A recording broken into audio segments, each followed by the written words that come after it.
Peter had a great laugh. The sun had just come up. Reddy Fox started down the lone little path to the green meadows. He was late already. He should have been at the old briar patch by this time.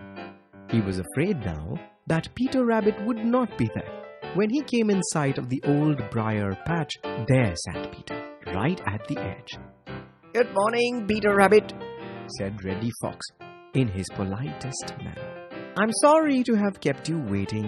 It's all because I had a terrible fright last night." "Is that so? What happened?" asked Peter, ducking behind a big bramble bush to hide his smile. "Why, I went over to Farmer Brown's garden to see if that new planting of young cabbage was all right, and there I met a terrible monster. It frightened me so that I didn't dare to come out this morning until jolly round Mr. Sun had begun to climb up in the sky, and so I'm a little late.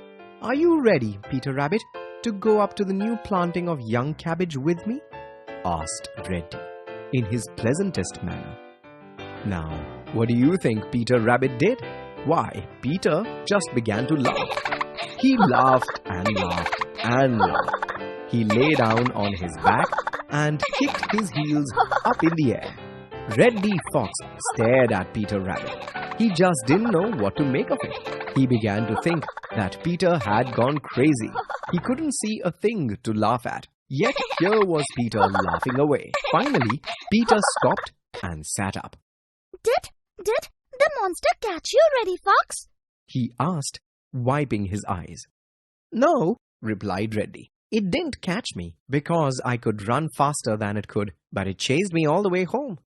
"In that case, I think I won't go up to the cabbage bed this morning, for you know I can't run as fast as you can, Reddy, and the monster might catch me," replied Peter gravely.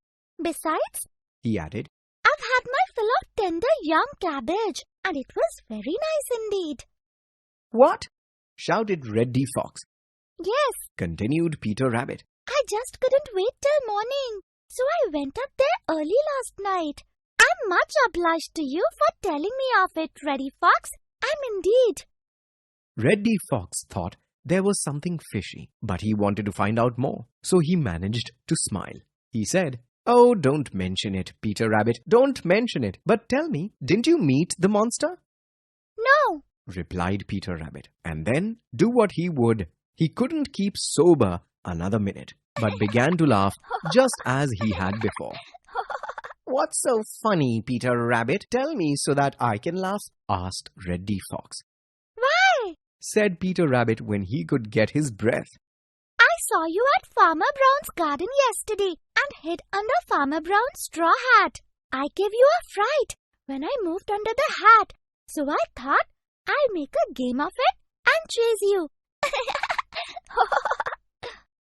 Reddy Fox realized just how badly Peter Rabbit had fooled him. With a snarl, he sprang right over the bramble bush at Peter Rabbit. But Peter was ready. He darted away along one of his own special little paths through the old briar patch. Reddy tried to follow, but the brambles scratched his face and stuck in his hands and feet.